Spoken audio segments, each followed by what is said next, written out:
الثورة المصرية دايما حاضرة ومحبة، وكلنا فعلا واحد تحت رعاية الرئيس عبد الفتاح السيسي.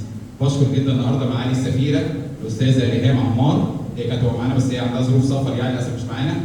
بشكر جدا الأستاذ عصام الدسوقي ممثل السفارة، بشكر الأستاذة نادية، بشكر الأستاذ أبو سعود ممثل يعني الجالية كلها يعني من أقدم الشخصيات هنا اهوت وراجل محب دايما لكل الموجودين، وبشكر الأستاذ محمد، بشكر حضراتكم بالاسم، متشكرين جدا على انكم جيتوا وشرفتونا، خدنا بركه وتشرفنا، ودايما مصر بلد واحده بدون اي فرق، المحبه هي اللي بتحكم التعامل بين كل الناس واحد، رب واحد واله واحد ومحبه واحده دايما في القلوب.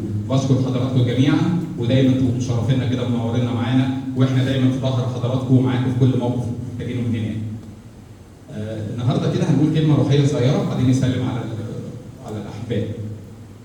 النهارده رب المجد يسوع المسيح بيقول لنا احلى خبر عندنا في المسيحيه، احلى خبر، ما عندناش خبر احسن من كده. يسوع المسيح قام من بين الاموات. يسوع المسيح قام من بين الاموات، لو ما كانش المسيح قام كنا اشقى جميع الناس، زي ما بولس الرسول بيقول لنا كده، كنا ناكل ونشرب لان غدا نموت وكنا اشقى جميع الناس. بقيامه رب المجد من بين الاموات يسوع انتصر على الموت، لدرجه ان بولس الرسول بمنتهى القوه يستهزئ بالموت، يقول له اين شوكتك يا موت؟ خلاص الموت ملوش سلطان على كل واحد فينا. حتى عشان كده كلمه الموت اتلغت من كلمه القاموس بتاعنا. عشان كده هو حتى لما ربنا يديه طول العمر لما حد بيتوفى بيقولوا عايزين نروح نحضر في الكنيسه، نحضر ايه؟ الخارجه. يعني ايه الخارجه؟ يعني خارج من ارض هذه الشقاء ورايح الى موضع النعيم فردوس حيث الافراح المستمره. المسيح النهارده بموته وقيامته من بين الاموات رجع فتح باب السماء مره ثانيه اللي كان مقفول قدام كل واحد فينا. من ايام ابونا ادم وامنا حواء ما اخطاوا اتقفل باب السماء. وربنا ارسل قاروبين بسيف النار ممنوع حد يخش فينا السماء. لغايه ما الاب يرسل ابنه الوحيد يسوع المسيح متجسدا من العذراء مريم من الروح القدس ويتصلب ويموت ويقوم من بين الاموات بقوته وقوه لاهوته الشخصيه. يعني يسوع المسيح لما جانا كان طبيعه واحده من اتحاد طبيعتين، كان انسان كامل وكان الها كامل في نفس الوقت. اتصلب وتحمل كل انواع الالمات على الصليب بقوه ناسوته. بعد ما مات قام من بين الاموات بقوه لاهوته، اله كامل وانسان كامل في نفس الوقت. عشان كده احنا فرحانين بالخبر ده. هو كان زمان قبل القيامه كان كل الملوك وكل الاقوى الناس يجوا عند فكره الموت ويترعبوا. يعني كانوا داخلين الجحيم. قبل القيامه كان كل الناس موجوده في الجحيم، حتى موسى النبي، حتى داوود النبي، حتى كل الابرار في العهد القديم ما حدش فيهم دخل السماء او دخل فردوس النعيم الا بعد قيامه رب المجد من بين الاموات. كنيستنا الواعيه ابتدت اسبوع الالام من يوم الاحد اللي فات. خلينا نركز بقى في الحته دي. يسوع رب المجد خلق الدنيا في 6 ايام واستراح في اليوم الايه؟ في اليوم السابع. كنيستنا بتفكرنا في كده من اول اسبوع الالام. اسبوع الالام بيبتدي من حد الزعف. اول يوم ربنا خلق فيه ايه؟ لما خلق الطبيعه، خلق الكون، خلق النور. طب نرجع لنروح اسبوع الالام. اول يوم اللي حصل فيه يوم الاحد رب المجد دخل اورشليم، اضاء للذين في الظلم، هو شمس البر واضاء للذين في الظلم. بيفكرنا باول يوم لما ربنا خلق الكون ده كله، اول يوم ربنا خلق فيه ايه؟ خلق النور. بتفكرنا بقى الكنيسه في اسبوع البسخه، في اسبوع الالام، ان رب المجد يسوع المسيح يوم الاحد داخل من اورشليم يشرق شمسه على كل الذين في الظلم. طب في اليوم الثالث ربنا خلق ايه؟ خلق الاشجار. يوم الثالث في البسخه يوم الثلاث المسيح لعن شجره التين وفي الحال يبست. علشان كده هو برضه الكنيسه بتفكرنا قد ايه فساد الطبيعه البشريه قبل تجسد وصلب وقيامه وموت رب المجد من بين الاموات. نوصل بقى ليوم الجمعه، يوم الحب العظيم، يوم ما ربنا خلق ادم في اليوم السادس واداله وصيه واحده بس، قال له كل من كل الشجره ما عدا الشجره دي ممنوع تاكل منها. في روايه الحيه ادم كل من الشجر وسقط في الخطيه. ادم مد ايده على الشجره اللي ربنا قال له ما تاكلش منها. يجي يسوع المسيح يوم الجمعه في اليوم السادس ويتصلب على الصليب بنفس الايد اللي ادم مد بيها ايده وكل من الشجره. يسوع المسيح يمسمر ايديه الاثنين في الصليب علشان يصلح ورانا الخطيه بتاعتنا. عشان كده من القاب يسوع المسيح ادم الثاني. نتيجه العقوبه ربنا قال لادم كده اهو: الارض تنبت لك شوكا وحسنا. شوك يجي يسوع المسيح ادم الثاني ويعمل الشوك اكليل ويتحط على راسه وتسير منه الدماء من كل جسمه علشان يصلح غلطه ابونا ادم الاول. ربنا ادم الثاني جاء ليصلح الطبيعه الفاسده اللي وقع فيها ادم الاول. يصلح كل الطبيعه ويرجعنا تاني نعرف نعاين ملكوت السماوات. حقيقي لازم نشكر ربنا علشان احنا فعلا مديونين ليه. عشان كده حياتنا اصبحت ليس ملكنا. الايد اللي اتمدت على الشجره يسوع المسيح صممها على الصليب. الشوك اللي اتنبت فينا الارض يسوع المسيح خده وحطه على راسه. وكانوا يجيبوا البصله ديت يضربوا الشوك على الجمجمه، الشوكه تتغرس في الجمجمه، الدم يسيح في كل الجسم بتاع يسوع المسيح. عايزين نشكر ربنا على قيامته ونبقى عارفين قد ايه الثمن الغالي اللي اتدفع في حياه كل واحد من حضراتكم. اقول لكم على قصه رمزيه. كان مره في ملك كبير قوي وحلو جدا، كان عنده قصر كبير جدا. كان كل يوم يبص من الشباك بتاعه يطمن على احوال الرعيه بتاعته. كان جنب القصر بتاعه كان في يعني مقلب زباله. مقلب زباله كبير قوي وريحته صعبه جدا. وكان قاعد فيه راجل ضعيف جدا كل حياته بيقعد يلقط اكل من الزباله يقعد ياكل فيه. كل مره الملك يقول له تعالى انا هنضفك، انا هخليك تاكل اكل نضيف، يقول له لا انا حابب الزباله، انا عايز افضل طول عمري كده اكل في الزباله. مره كده الملك بص لقى الناس بتصوت ولقى صوت غريب جدا. ايه اللي حصل؟ لقى الراجل الغلبان الضعيف ده هو عربيه جت شالته وغرقان في دمه قدام باب القصر. راح الملك نزل على طول وراح لغايه الناس يقول ايه ده؟ جلاله الملك، انت الملك هتروح لواحد ده، انا اسف ده واحد نكره، واحد ملوش لازمه، انت هتطمن عليه بنفسك؟ قال لهم هو ماله؟ كان في دكتور قال لهم ده بينزف وخلاص قدامه دقايق وهيموت. طب قال لهم طب ايه الحل؟ قال لهم لازم يتنقل المستشفى وحد ينقل له الدم بتاعه. طبعا الراجل ده نكره محدش يعرفه، محدش طبعا هينقل له الدم بتاعه. ساعتها الملك يقول ايه؟ انا هروح معاه المستشفى وهياخد كل الدم بتاعي وهنقله له. الملك يروح مع الراجل الغلبان اللي هو انا اسف كلمه ملوش قيمه بلغتنا البشريه، يقعد على السرير، الملك يقعد ينام على السرير جنبيه، الملك ينقل له كل الدم بتاعه من الملك الى هذا الرجل الغلبان. طبعا الدم كتير، الملك ابتدى يضعف، ابتدى عينيه تقفل، الراجل الثاني ابتدى عينيه تفتح.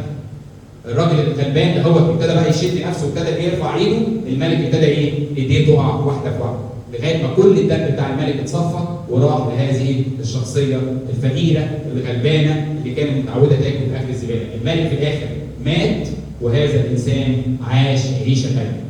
بس ساعتها قرر قال انا هعيش العيشه بتاعتي مش عيشتي انا هعيش بالدم اللي انا خدته هو دم الملك، مش هعيش العيشه بتاعتي انا مديون لهذا الملك بحياتي. اول ما خرج لقى الناس كلها بتستقبله هذا الرجل الغلبان وعاملين له كشاف وحاجه كبيره قوي، اتفضل خش في القصر. قال له اخش في القصر ازاي؟ قالوا له الدم اللي فيك ده دم ملك، دم ملوكي، ما ينفعش ان انت تعيش عيشه عاديه ترجع تقعد في الزباله وتلقط من القمامه تاني، انت جواك دم الملك، اتفضل هتعيش في القصر. القصه دي رمزيه بتمثل لنا حياتنا كلنا.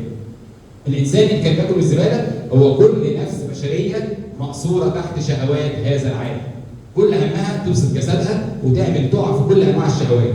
الملك هو يسوع المسيح ابن الله الوحيد اللي لما اتصلب على الصليب دمه سال علشان يغطي الخطيه بتاعت كل واحد فينا. واصبح بعد كده هذا الانسان يمثل كل نفس بشريه بعد الخلاص اصبحت ابن للملك. حضرتك وحضرتك ولاد الملك وبنات الملك. احنا مش عايشين من اجل هذا العالم عشان نشتغل ونخلف وخلاص على كده، احنا لينا هدف ملكوت السماوات. القصه دي دايما عايزين نفتكرها، انا عايش مش لاجلي، انا مش عايش حياتي، انا عايش من اجل الذي اعطاني الحياه، انا مديون من اجله، انا مش عايش حياتي انا مش عايز ابقى دايما باصص في الارض كده اهوت، انا اسف زي الحيوانات والقطط ربنا خلق العمود الفقري بتاعها على طول باصه في الارض. انما احنا النفس البشريه ربنا خلق العمود الفقري بتاعنا واقف عشان ابص واتطلع الى السماء، زي ما كان الملك بيتطلع من القوه بتاعته كذلك نتطلع الى السماء. هدفنا الاول والاخير. لو خدوا مننا كل حاجه في الدنيا، هدفنا السماء موجوده ما راحتش، احنا فرحانين. كلنا شفنا شهداء ليبيا حطوا عليهم السلاح عايزين يقطعوا رقبتهم، قالوا لهم كل اللي انتوا عايزينه مش فارق معانا اي حاجه، قالوا لهم ربنا مستنينا في السماء اقطعوا رقبتنا انهينا حياتنا ما عندناش مشكله. قديس الشهيد امانوت 12 سنه وقف قدام ملك كبير جدا معاه اسلحه قويه، قال له انكر المسيح وبخر للاوثان، قال لهم لا يمكن اعمل كده. وفعلا قطعوا رقبته وهو عنده 12 سنه. ليه؟ لانه ناظر الى ملكوت السماوات. السماء ما اتقفلتش، السماء مفتوحه، اذا انا على طول فرحان. اخر حاجه عايز اقولها لحضراتكم، قيامة رب المجد من بين الأموات جاوبت لنا على 5 أسئلة مهمة جدا، عايزين كل واحد يبقى حاططها النهارده في دماغه. من هو يسوع المسيح؟ من هو يسوع المسيح؟ القيامة النهارده جاوبت على هذا السؤال العظيم. يسوع المسيح هو الله. في ناس قامت من بين الأموات قبل كده زي العازر بس بقوة المسيح، ولكن يسوع المسيح قام بقوة لاهوته الشخصية، عشان كده يختلف عن كل الذين قاموا. ابنة يايروس يسوع المسيح قومه.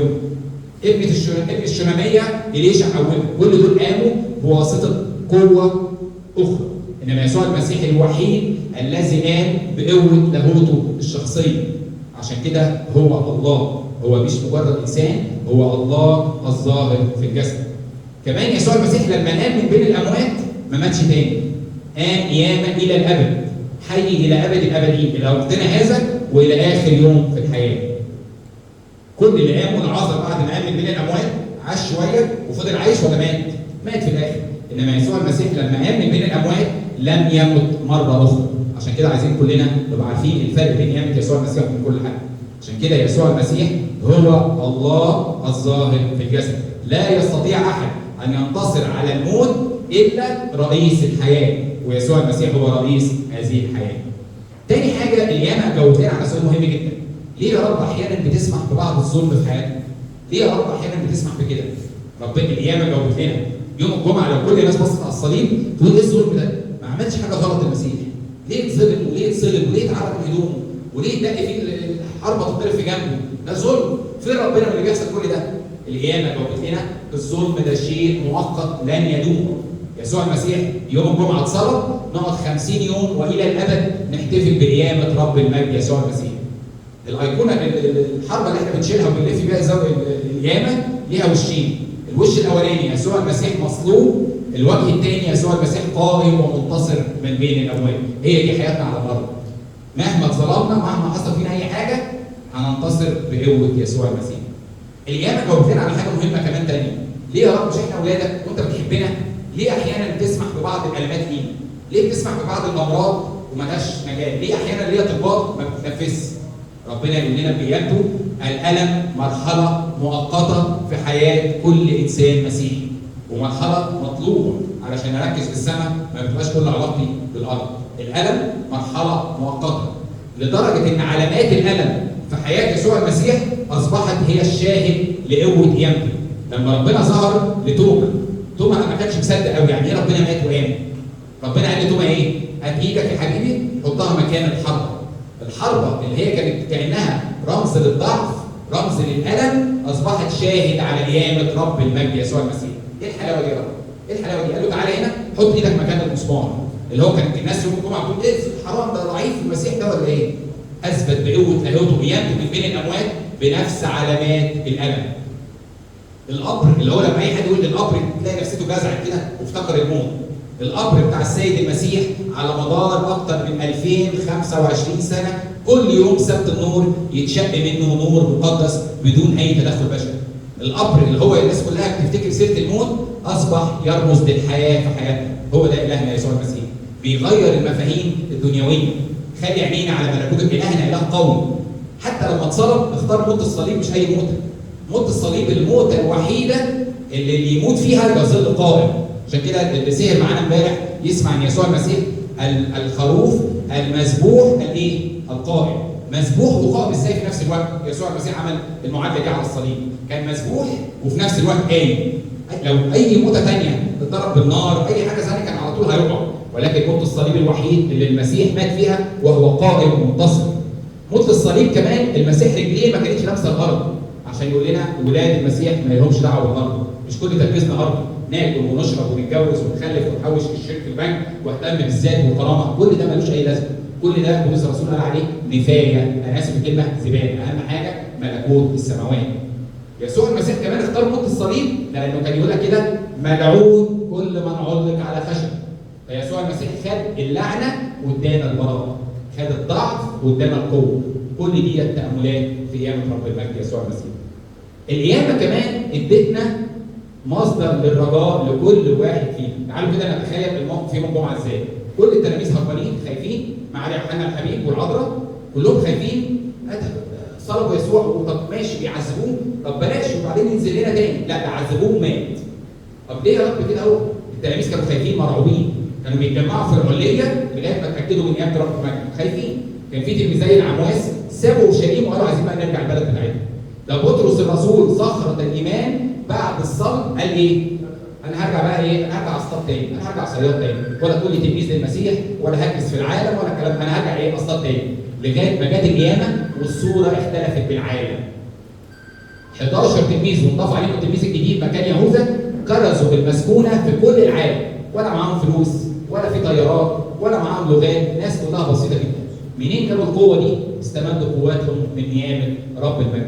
عشان كده القيامه ينبوع للرجاء لكل واحد فينا، مصدر للقوه. كل واحد من حضراتكم مش انسان ضعيف، ده انسان قوي، مش قوي بمفهوم العالم، معاه اسلحه ومعاه فلوس ومعاه عضلات، قوي لانه مسنود على ابوه السماوي، قوي لان في سماء مستنياه، قوي لان في روح قدس بترشد فيه وبتثمر فيه وبتخلي دايما جواه كل الفضائل الحلوه. يسوع بس برضه القيامه النهارده ادت لكل واحد من حضراتكم هدف في الحياه.